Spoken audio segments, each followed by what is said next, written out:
Hello, hello, my friends. Welcome back to Adobe Live. My name is Paco, your host, and I'm here with our very good friends and Photoshop extraordinaire, Jesús Ramirez. Jesús, how you doing? Hey, Paco, I'm doing well. Thank you so much for having me yet again. Of course, yeah, you are no stranger to Adobe Live. Jesus is a Photoshop wizard, the master. I feel like you might be one of like the Photoshop masters, if not the, at least for us here in Adobe Live. Thank But you. you always show us amazing things. You've been a long time friend, colleague, and Photoshop. So yeah, that's my intro to you. I'm sure people might know you in the chat, but in case they don't, let me switch over to your screen real quick and kind of show you all the amazing things you've done on the Photoshop world. Here we are. Awesome. So, yeah, for those of you that don't know me, my name is Jesús Ramirez. Most of you probably know me from the Photoshop training channel on YouTube, where I teach Photoshop, believe it or not, Paco. And I'm a working professional. So, everything that I teach has the context of a professional working environment, like the real production workflows. So rather than showing or demoing tools, I like to show new tools and how they benefit me in my professional practice. So what do I do for my professional work? I create TV and movie posters. This is my Behance page. JR from PTC is the page, behance.net/JR from PTC. And this is not updated, unfortunately, but these are some of the shows I worked on recently, some of which you might have seen. By the way, fun fact, Paco, I have never, not once, have seen a show that I've worked on. But What? yeah, I haven't seen Do your any. clients know that? Is that something we should put out in the ether? Do No, they they care? don't. They Hey, probably don't care. they only care if the poster is good. And by the Oh, way, good is very relative because sometimes I think the posters are terrible. I don't put the ones that I think are great. And I'm not saying the ones in Behance are great. However, I am saying that the ones that I don't think are great definitely don't make it to Behance. But I'm a hired gun. So I do what the client says. yeah, that's what we have to do. Yeah, and virtually every one of these posters, I can tell you exactly things that I would have done differently. And for whatever reason, people disagree, and they're the ones signing the checks. And I'm like, hey, if you want the shadow on the left, I'll put it on the left, even though it should be on the right. Like as long as that check clears, that shadow will be on the left. Yeah. Yeah, So and this is anyway, amazing. You have quite the portfolio. I mean, I recognize a ton of these thank TV you. shows. So yeah, that's very cool, and I mean, quite a variety of different poster design, right? It's not like a one trick pony. Like you're right. very talented in a diverse way of showing all these. Well, the reason I'm showing you this one now is because we were just talking about, you see how the shadow here is on the right, but then the shadow here is on But the then the left. shadows on the left. So you Yeah, know what's funny? I would have yeah, never noticed that unless you yeah. called it out. Yeah, so there's But there's things like that. And by the way, that yeah. poster, so it's not, I would say about maybe three-quarters of these posters I made myself, and some of these I collaborate. I collaborated Uh-huh. with another artist for this one, and then for some of these, like for example, this one here, this NCIS poster, and this Amazing Race, I collaborated with Lisa Carney, who you know from Adobe Live as well. I So do, yeah. Yeah, yeah, she's so amazing so as well. so some of these like this one's all mine, that one's all mine, this one's all mine. Yeah, like most of these are all mine, but this one here is also with Lisa. But the point is that collaboration is a big part of these posters. There's a lot of people involved, and the point, and that's part of the reason why everything I teach has to work in a professional working environment. It's not just me looking at a file; it's me taking someone else's file or someone taking my file and working with it to come up with whatever design. um, Usually what I submit to a client is not the poster, this that you see here, right? Actually, I think this might have been the first poster where I used generative AI. I used generative AI to retouch his face, and his arm was at a different angle. They wanted almost like a 90-degree angle on his elbow, and his arm was, probably like at a 45-degree angle. So you can kind of tell here the generative AI, you can kind of see the mismatch there. But anyway, Yeah, barely. I mean, yeah, again, these are just things that I'm not even looking for when I see the poster. right. Yeah, and but that's I not mean, what now I that can. you mention it, I could see it, but like, on Sure. a zoomed out level like this, I mean, Yeah. And this is what I had to give the client. right. Because, now we have streaming platforms and different mediums like social media, and you need to be able to take this image and cut it up any which way. Right.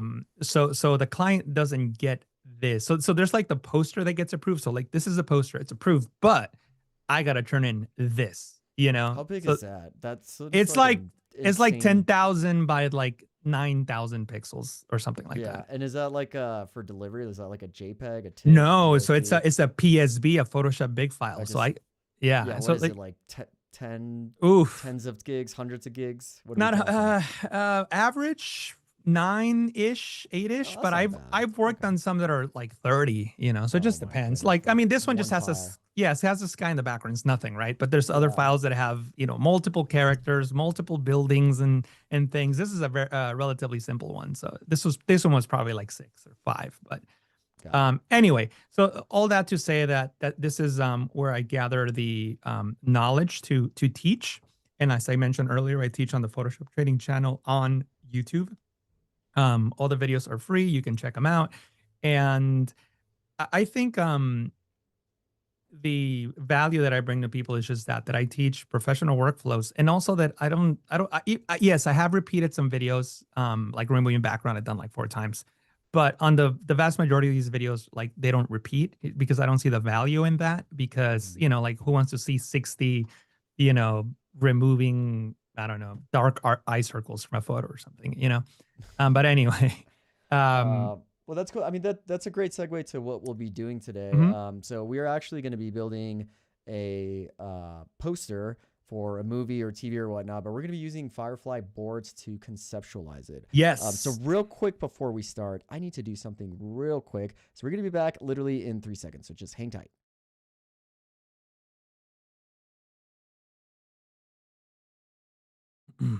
Okay, like I said, back in 3 seconds. So, anyways, we are live. We are on YouTube, Behance. I see the chat. I see we got Dar, we got Sean Koso in the chat. Friends, if you have any questions, comments, or concerns, now's the time to ask it. That's the beautiful thing of catching us while we are live. You can interact with us. That's why we do this. We like to have a Mm-hmm. two-way street with our audience. And I always like to say we're forever students. So there are no Absolutely. wrong or right answers. If you have any questions, for whatever reason, please put it in the chat. I'll do my best to relay to Jesus. So anyways, Jesus, without further ado, let's jump into it. And we are in Firefly Boards. Oh, and one more thing, this Firefly Boards is available in the description below. So if you wanted to kind of follow along or remix, you just have to click on that link. Make sure you hit the remix button, and then you'll be able to use the Firefly Boards template to kind of conceptualize whatever it is that you need. That could be photo shoot, could be a poster, a design. I've seen it all. So just a great way to kind of get you started with conceptualizing any sort of creative that you want. So anyways, what are we looking at, Jesus? All right. So yeah, so if you want to follow along, you can just download this from the link down below. So what are we looking at? So obviously I showed you some of the professional work that I work on, and Firefly Boards is great for ideating, but I don't think that a lot of people realize how to use it when you are given client provided assets. And I think instead of just talking about it, I'll show you. Because what some people may do is say, all right, well, I got these images and I want to conceptualize several design ideas for my client to approve. So you know what? Maybe I want to do a double exposure effect, right? So like people might type double exposure, exposure, movie, poster, if I could spell, with a couple. The woman is larger than the man, right? Because she's the main character, right? Mm-hmm. The man. And then I like to use a Nano Banana, but every now and again, Flux gives me good results. So these are the ones that I jump between the latest Gemini and whatever the latest Flux is. We'll try Google Nano Banana for this. This is a movie poster, so we're going to do tall, which is the one that's more like a movie poster in terms of dimensions. We'll do 1K resolution, not to use up so many credits since we're only conceptualizing. And then I'll click on generate. By the way, you can click on generate multiple times and switch models and see the result that you get with different kinds of models. For those of you that don't know, models are essentially the brain behind the operation. So the model interprets your prompt. So how does that brain interpret the prompt? And you can think about it as a photographer, right? If I gave you a creative brief, Paco, and then gave one to, say, your brother, you both are different people and you will have completely different ways of interpreting the information I give you. That's how you can think of the model. Like it's like a different photographer. It's So a there great we go. analogy. Yeah, I mean, different. One brief can be interpreted in many different ways, and models will do that. So good to get familiarized. Boards is a great way to kind of see which models kind of work with the same line of thinking that you might be with. Yeah. So yeah, very well said. And it's very difficult to figure out which one's the best one at something. Like now I have enough experience that if I'm working on a specific thing, I might think, you know what, historically Flux was better, so I'll try Flux first. But that doesn't mean I'm not going to try Google Nano Banana, because who knows, maybe it does a better job. But anyway, so here's my poster, right? But we have an issue. like, who is that lady? Who is this guy? And like, my story does not take place in what, I don't know. This probably looks like Ireland or something, right? So like this is definitely not what I want. So if I were to show this to my client and my client likes it, how am I going to replicate this? I don't have those assets. I don't have my actress in that position and the actor in that position. So like this is not going to work. Or my client may say like, well, what is this? Like, who are these people? Like, I don't get it.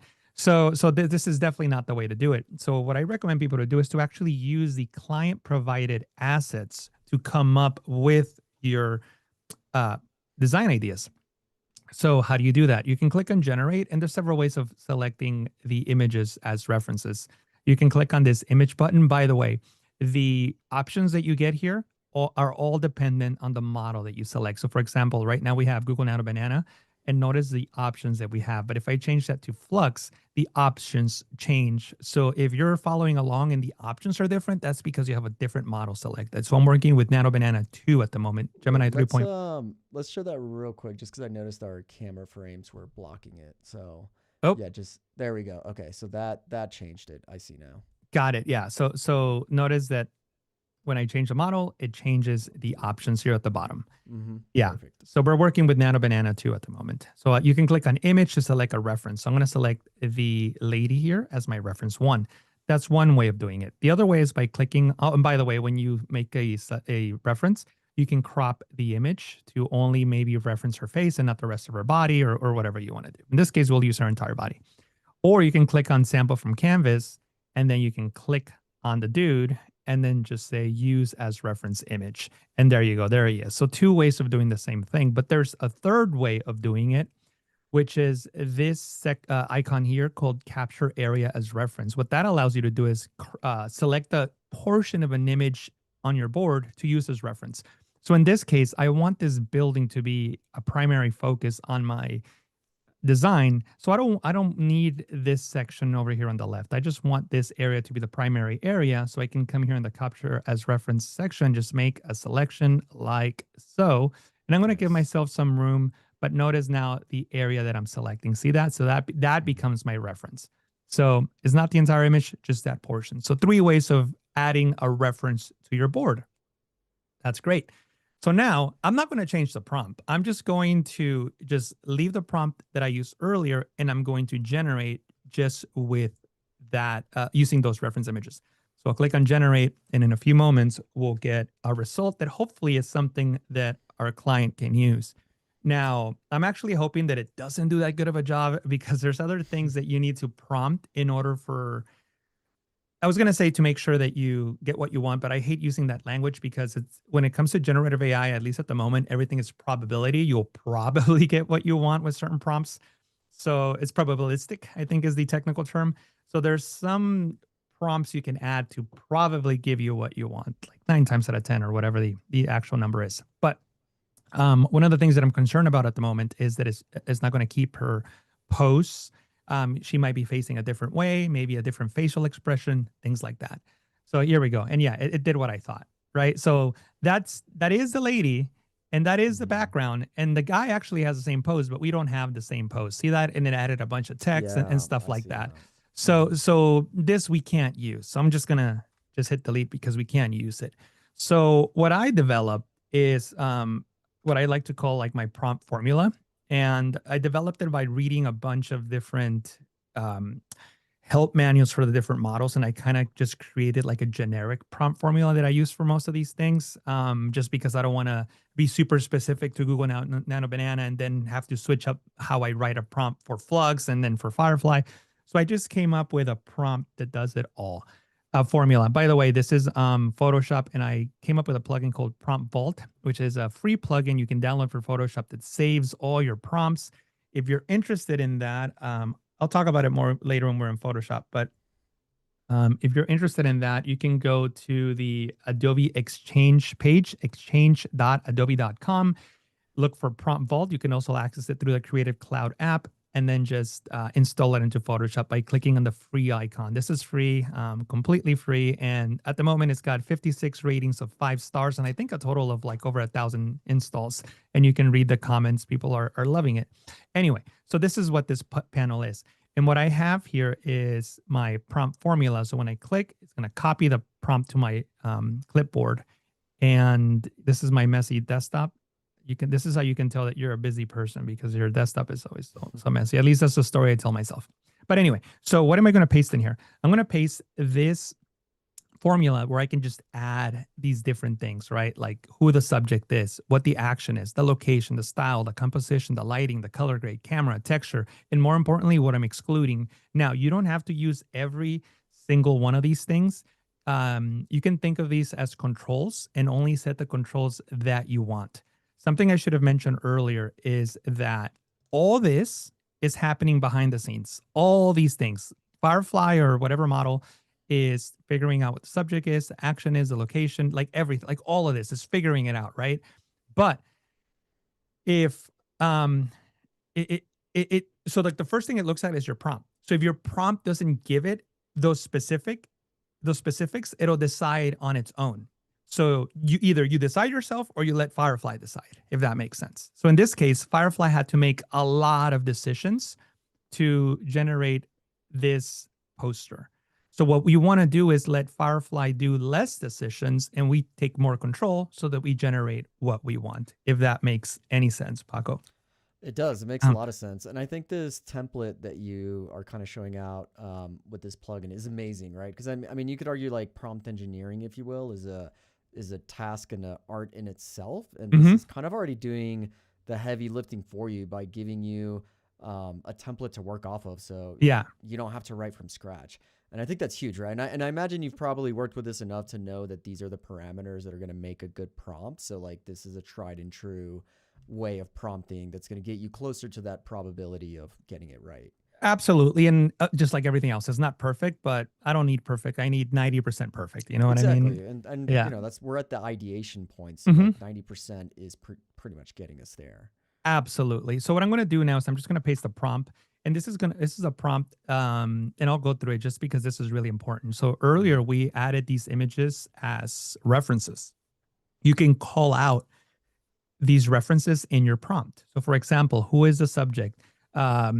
Is a woman in image 1, which is our first reference, and the man in image 2 or second reference, blending into image 3. So now I called out those references. By the way, something that I wish that Firefly would do that other competitors do is you can actually do like an @ and then you call out the references. Oh, like the elements. Yeah, yeah. So almost like, you know, like when you're writing an email or something, or like in a group chat, you'll do like @ and then like Paco, and then you're highlight it. You know what I mean?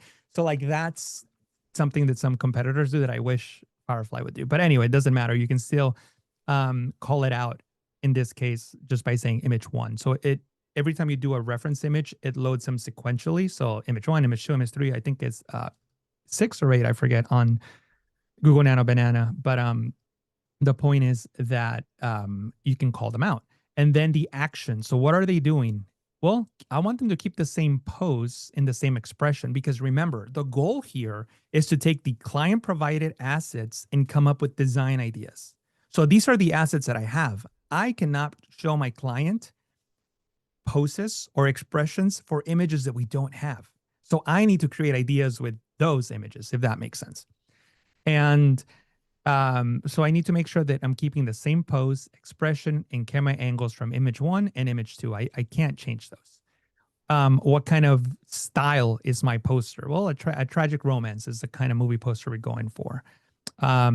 Composition, a double exposure effect, and then I talk about how the images blend together and the cityscape blends behind them, and she's a dominant figure, you know, like everything that I want in the composition. So think of yourself as an art director. And this is another analogy that I've been telling people with generative AI.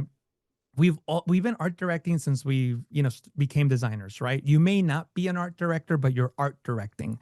If you're working on a design and you want to make someone's shirt red, that's an art direction decision you had to make. So we're doing the same thing. In the past, we used the mouse and keyboard and drop-down menus and adjustment layers to make the shirt red. Now we're using a prompt. But at the end of the day, we're still art directing. So we're still using the same knowledge and language we always did, but it's just a different input now. And that's the analogy I like to give people, because people freak out that, oh, well, I'm not going to be able to use a keyboard shortcut, a drop down menu, and adjustment layer that I became really good at.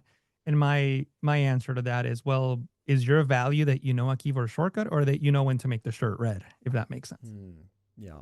Um, but anyway, what type of lighting am I having? What type of color grade? The texture. Again, these are all decisions that the model will make for me if I didn't provide those options. Now, you may be completely happy with whatever color grade, so then just remove this section and don't worry about the color grade. Let the model decide, and that's fine too.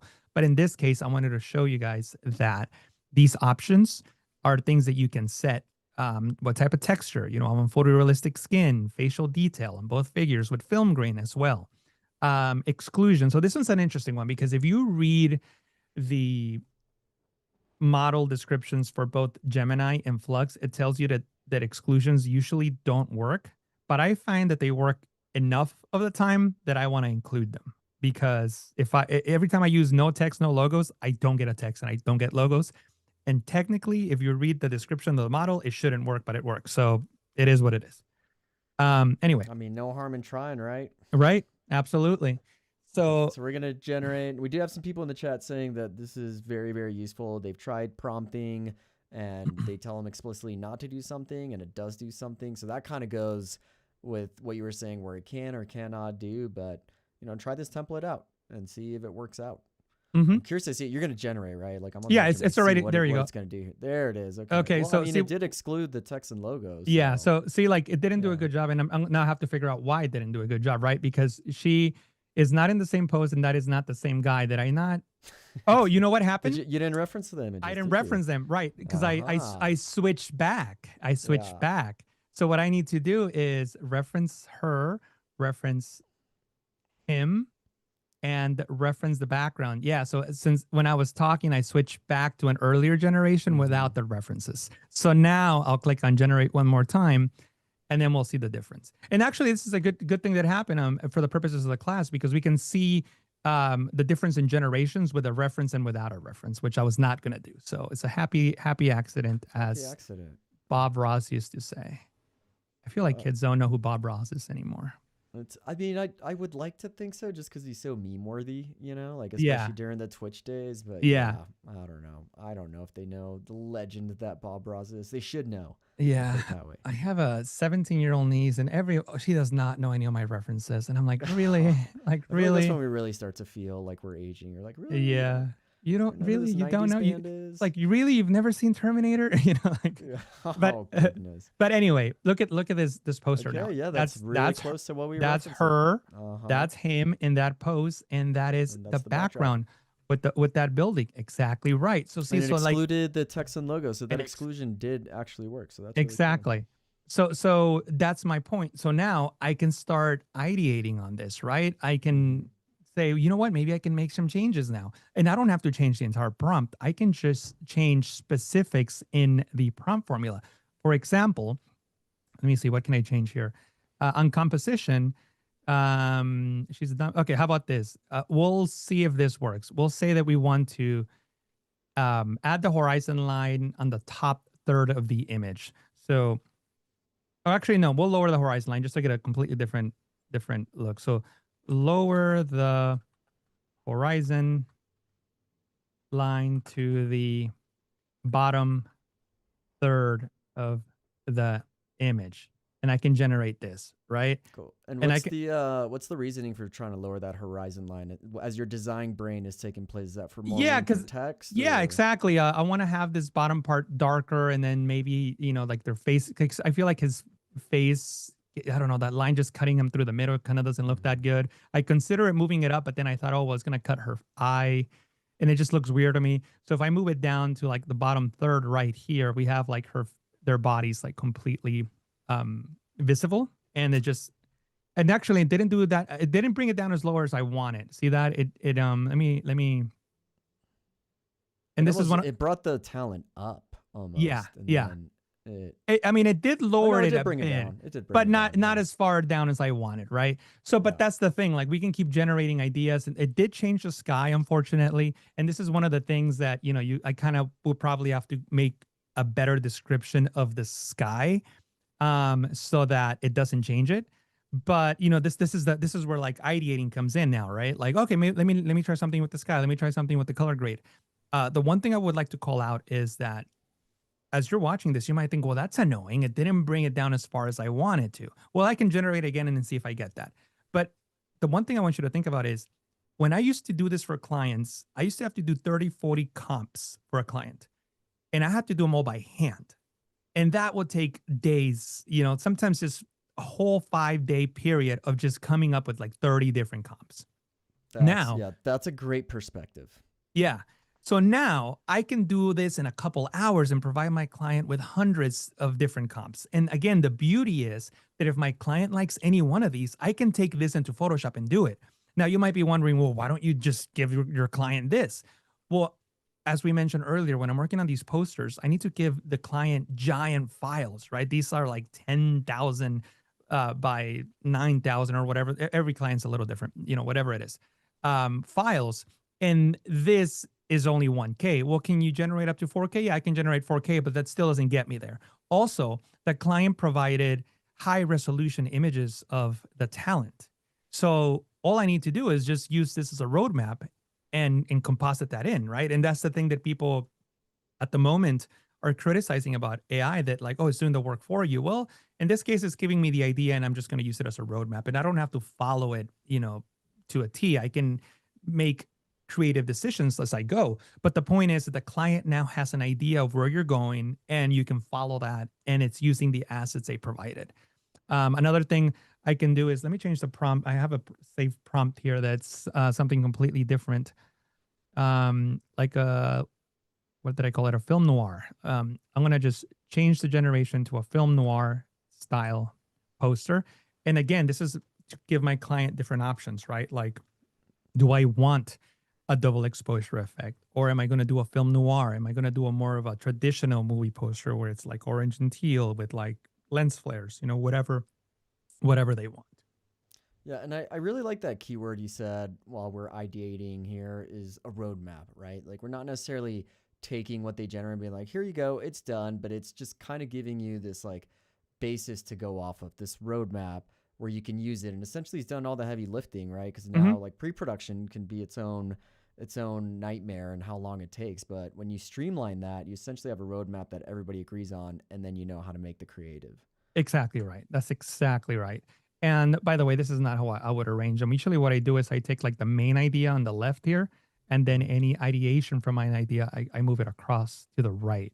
Nice. So like I have like my double exposure idea, my film noir idea, and another thing is, so let's work with this film noir. I like it, right? But it looks a little too clean. So I can come down into texture and then just say something like, includes a grunge texture with torn paper or something like, or with stains and distressed paper or something. We'll try it, see what that works. So the point is that if you see something like, what, this is great, but I would like a texture on it, then you can do that as well. Now, something I should mention, 2 important things. Number 1 is that right now I'm just using the reference images to generate that texture, right? So not necessarily this image. It may look the same, it may look very close, but it's not this image I'm referencing. One thing I could do is remove all these references and then just include this one as my reference image, and then just only include the texture with the distress on top of that. And it'll likely give me this poster with texture on top of that. See how it changed their poses or whatever. And that's okay. In this ideation process, I'm not necessarily wanting to keep specifically this post, because I also want to get different ideas, right? But if I was happy with this idea, then I probably would reference that image to include the texture on top of that. Right. Another thing is, if you're generating things and things are just not working out for whatever reason, something I recommend is clicking the gear icon and just removing the seed. The seed is essentially the it's like a random number where the generation is basing like its start point. So by removing that start point, it creates a new start point, and you might get a very different generation. So this is the process, right? What do I, and I just keep ideating more just for funsies. I'm going to do one more one more poster, and then we'll move into Photoshop. I haven't even looked at the time, so it might be we're about halfway done. perfect. So we got, I'd say, 25 minutes left. And anybody who's just joining us now, what we're doing is we are conceptualizing and ideating a movie poster that we will make in Photoshop, and we're using Firefly Boards for that. So great tool to kind of brainstorm and see which direction we want to go based on an awesome prompt template that Jesus has provided. What's the tool called? The Prompt Vault, right? Prompt Vault, yeah, you can. Yeah, so something that's available in the Adobe. Well, you could say it better than I can. Yeah, well, it's downloading. Why don't I show generating? I can show you guys on the Creative Cloud app. That's the easiest way to do it. So if you open up your Adobe Creative Cloud app, this is what it looks like.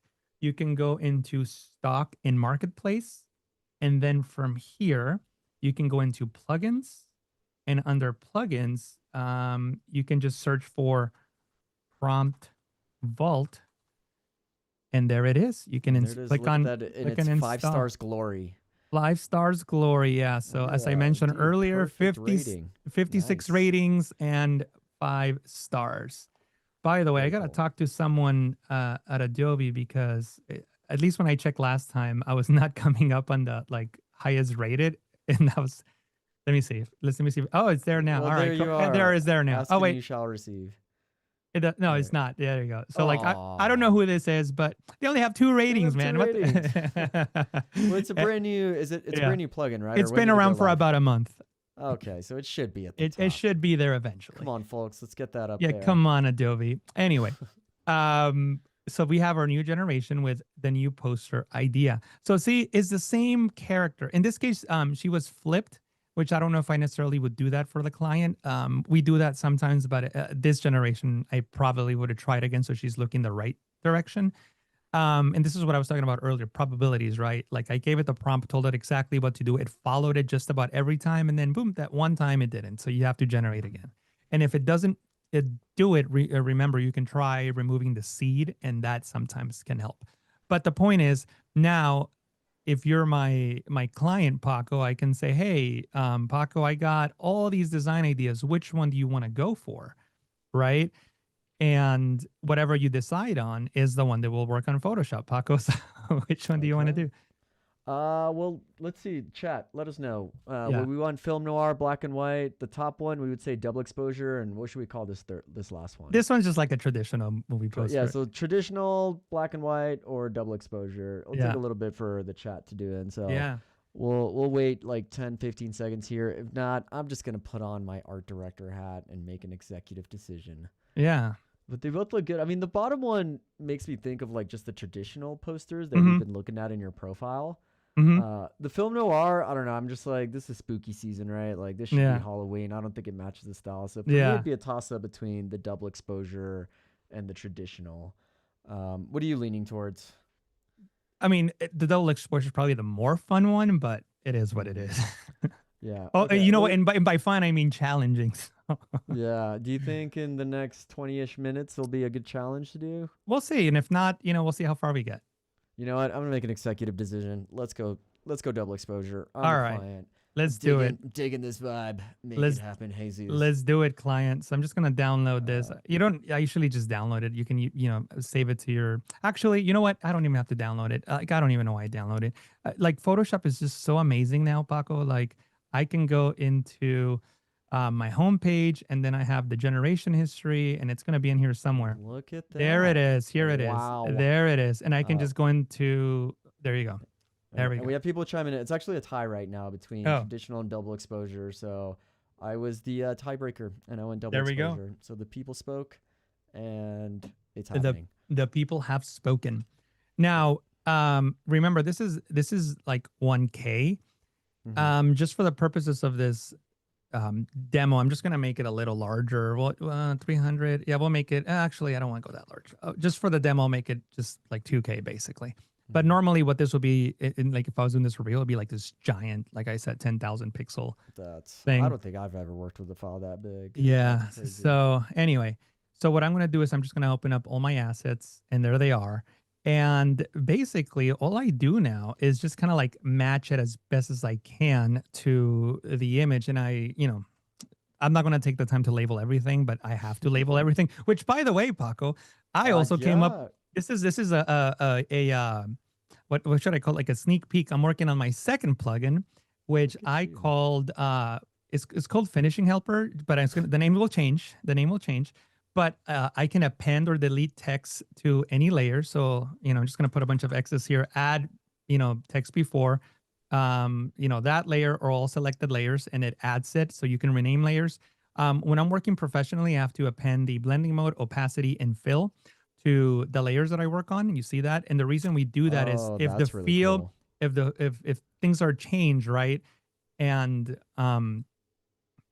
if I make those adjustments and then by accident another designer comes in and moves them, this is a way of kind of tracking, like, oh yeah, they changed the blending mode. Oh, they changed the Hmm. opacity. It's not looking right. Now I can see why. Um, Automatically apply color labels to selected layers, adjustment layers, blending modes, generative layers, all kinds of stuff. Auto color layers, just to make them look pretty. So in the type of work that I do, we gotta provide really clean Photoshop files. So I can't have empty layers. So I can delete all the empty layers. It tells me how many layers it deleted. And same thing for zero opacity layers, zero fill layers, hidden layers, and empty groups, just to give them a very clean file. Layer masks. So a lot of the times it's something else we have to do. So if I make an adjustment here, we have a layer mask, right? And that's affecting the entire layer. But again, I don't want a designer to accidentally come in there and just brush over something that they shouldn't. So we can have masks that are not used. So we have a delete unused mask component to this plugin. That's Same very thing, cool. delete. So a lot of the times as a designer, and everybody here knows this, right? You might be working and oh no, you know what, curves doesn't work, and then you just leave it, and this layer's not doing Hmm. anything. We can't have that for the same reason. Somebody might accidentally make a change. So delete unused adjustments. We have that. Oh, and this one didn't work. See, this is why it's still in beta. Um, anyway, so embed all smart objects because I can't give my client linked smart objects that are linked to either my Creative Cloud or files in my desktop. So I need to embed everything. And then I have these statistics to show me just for funsies, like what I'm working with, how many layers. That way I know, like, oh yeah, this project was about, 1,000 layers or whatever. But anyway, so I've been having a lot of fun creating these Photoshop plugins for stuff that I actually use. Not, like I don't like plugins that are like, oh, it'll, do a double exposure effect for you because I'll never use it. But this kind of stuff I use all the time. No, that's all. I mean, that's super useful, especially when you're working with teams for a handoff. Like it's an actual plugin that's got like streamlined efficiency in it because it's Mhm. renaming it, it's deleting. So yeah, I feel like this is very valuable stuff. Thanks for showing us a sneak peek of that. Very cool Yeah, I'll stuff. let you guys know when it's in the store once I work out all the Yeah, bugs. let us know. And a Like I good segue to follow his. Where would you announce that? Photoshop training channel, my YouTube channel is where Okay. you'll find everything. My tutorials, my pro courses, my everything. What I'm doing now is just simply aligning everything as best as possible. And you're not going to get a one-to-one pixel match because Right. it is what it is. Um, you might actually notice that in some cases it might add a car or a person or whatever. Like who cares, right? That was just ideating. Again, a roadmap. I don't have to follow it to a T. I can make my own creative decisions. But what I am doing right now is trying to lay it out as best as I can so that we can work with this. And what I like to do is I like to just convert everything to a smart object. And then if I'm going to do a background removal, I'll do it into the smart object. In some cases, though, I will do it inside of the smart object. But in as actually, you know what? In this case, I probably will do it inside of the smart object because I just noticed one thing. Notice how legs were added to his body. See that? Oh yeah. So Okay. then, if that's what I want, I will need to do it inside the smart object. But there we go. Then See? inside the smart object, you could do like a gen fill expand or Mm-hmm. whatnot. Yeah. Exactly right. Yep. So that's exactly what I'm going to do now. Talking about gen fill expand, I don't like to do gen fill expand because like I feel like it doesn't. This is probably just me, to be honest with you. I just like doing. Oops, see, I can't even get the keyboard shortcut right because I'm talking to you, and I'm still. Oh, see, when things are not working, you gotta check your options bar. I gotta go to width and height resolution and then drag down. I'm Oh, gonna there we keep. go. Because you can independently. It was doing the x and y axis at the same time, right? And you just Yeah, wanted the y axis down. Yeah. exactly right. Yeah. Yeah. And I'm just gonna do. Oh, by the way, so like I love Gemini and I love Flux, but when it comes to the generative fill workflow, nothing beats Adobe models. That's what they were designed for, like Firefly Fill and Expand. And the best way I can describe it to people is this. Adobe models can see the entire image. So it knows that there's a man and jeans and everything on top of that, pants. Partner models can only see the contents of the selection. So in this case, it would just see this little sliver here and it wouldn't know what the rest was. So this is why I think Adobe models give you much better results when you're trying to expand or add content to an image. And also in this case, I don't have to worry about resolution because if you remember, it was already, it's faded. You can't really see the detail in the pants. But yeah.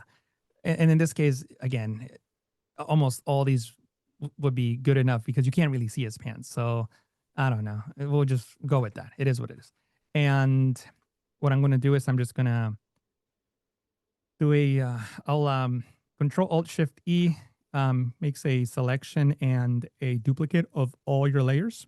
And then I'll do the remove background on that layer.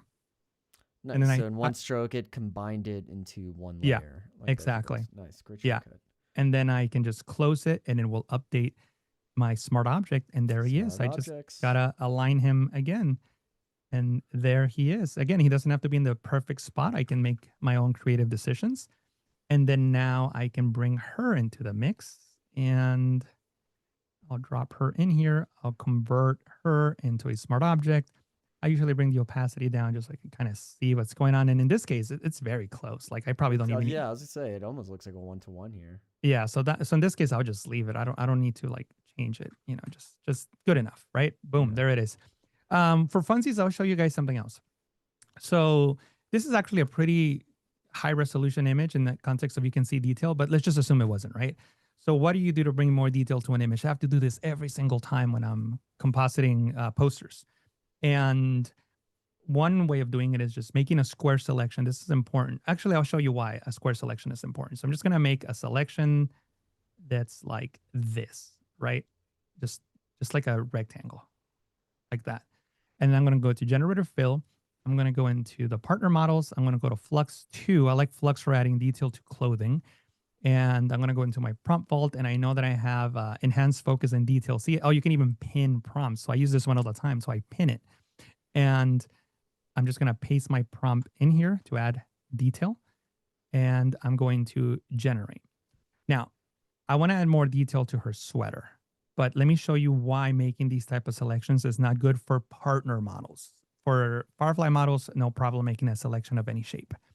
But for partner models, if the further away it is from a square selection, the more likely you are to get something that's not going to align to the original image. In this case, if you see this, how it's not quite matching. See that? Mm-hmm. Yeah. So if you wanted to get something that I'm running low on credits here. Wow. I hope I don't run out during the stream. Hope not. We got about 10 minutes. So all right. We have enough 10 minutes worth of credits. I'm not even generating anything. I'm just, what I mean is I don't need to generate for the rest. I was just showing this extra step. Mm-hmm. But what I mean, so if I make a perfect square, right? I'm more likely to get something that matches the image below. We'll see and watch it not work, but that's another thing, right? But probability. So when you do a perfect square, hold shift, make a selection, perfect square, you're more likely to generate something that will fit in that 1-to-1 ratio. We'll see. And sometimes it doesn't, but most of the times it does. And that's why I recommend doing a square selection. It's hard when you're teaching because, again, the models do what they want sometimes. And there we go. So much. That's such a very interesting nuance. Like, how did you even see that? Figure that out? See the difference? Yeah, dude, I'm a nerd. So yeah, anyway, so this perfect square just targets better than if you were to do like a rectangle or exactly. So like the closer you are to independent. Yes, the closer you are to a perfect square, the more likely you are to generate something that matches 1-to-1 to the bottom of the image, as long as you tell it keep the pose, camera angle, composition, scale, lighting. So anyway, so why did I do this? Well, look at the difference between the original and the after. See how much more detail I have? Mm-hmm. It's a lot more detail. Now this is a compositing job. So I can just change it to like luminosity and maybe bring down the opacity and I can decide how much detail I want. It's almost like adding like a sharpening effect. In this Yeah, I case, mean, it looked sharp from the beginning, but now that you give it that detail, the original image almost looks soft, you know? yeah, So, like, this is yeah. doing a lot of work. Exactly. And by the way, this is something that, as you said, already had detail. This Uh-huh. works on images that were like blurry to begin with. Again, just for funsies, I'm just going to blur this image. Filter, blur, and I'll just blur it more. No, obviously not that much. We'll say that, right? So like we'll work with that. And I'll, by the way, here's an interesting keyboard shortcut. Control Shift D, Command Option, I'm sorry, Command Shift D on a Mac brings back your last active selection in Photoshop. This shortcut has been around in Photoshop for like 30 years and is indispensable for generative fill because with generative fill, like right now, I want to go back and generate something using exactly that same selection. I don't have to redraw it. Photoshop remembers the last selection you had active. So in this case, Control Shift D brings back that last selection, and I'm going to paste the same prompt, use the same model, and I'll generate. Um, Remember, the sweater is now blurry, so we'll see what it does. Yeah. So that was is Command Shift. Was D, it D or D D? as in dog, D is deselect. in dog. Yeah. Dog. So Command D is to deselect, and Command Shift D is to bring back the last Bring active back. selection. Yeah. Indispensable indeed. Nobody ever used that keyboard shortcut, and now, in my opinion, it's like one of the most useful keyboard shortcuts for generative fill. Very cool. All right, so let's see if this gives some magic and actually fixes this blurred shirt. Look at that. So look at that. See that? That's crazy, man. Yeah. So now, again, compositing job, right? So Yeah. all I'm going to do now is just make this, completely black. Oops, that's not it. There we go. Completely black. And I can come in here with white and I can just paint in the details where I need them. And there you go, right? Anyway, that was just a little side thing for you guys that I'm sure will help. I'm just going to close this. And oops, I didn't do my remove background. So I'll do my remove background. Yeah, There great it side is. quest. Very, very helpful side quest. There. And there's the texture. Check that out. There it is. There it is. Oh, and actually she needs more legs too, but since we're running out of time, I'll just bring her down lower and make her larger. We won't spend time with that. And there she is. And she's behind him. So look, I have my design, right? Like I have what I need.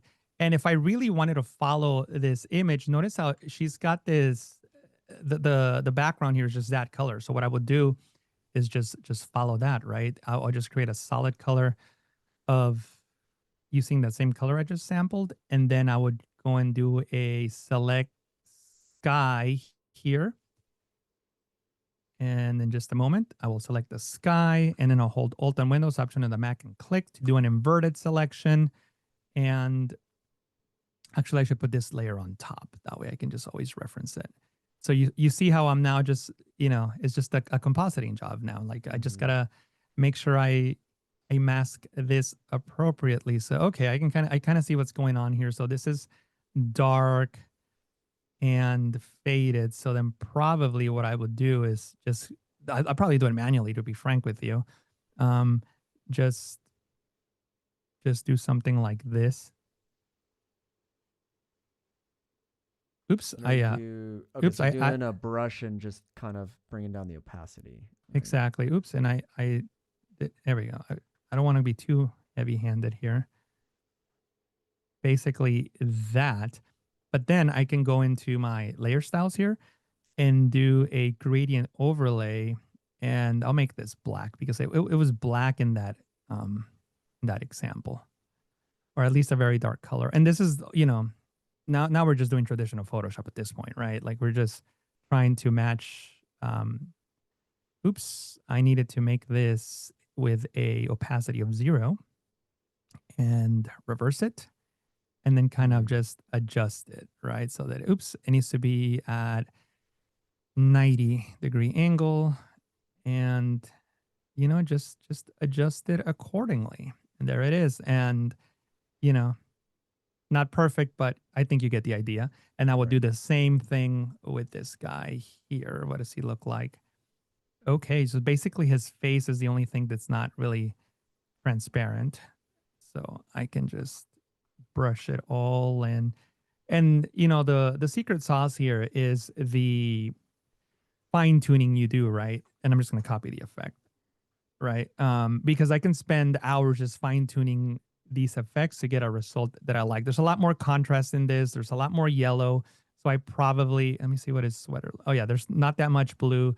So yeah, so there's a lot of things I would do. Like for the sake of time, I know we got to go like in 4 minutes or something. I'm just going to put this all into a smart object.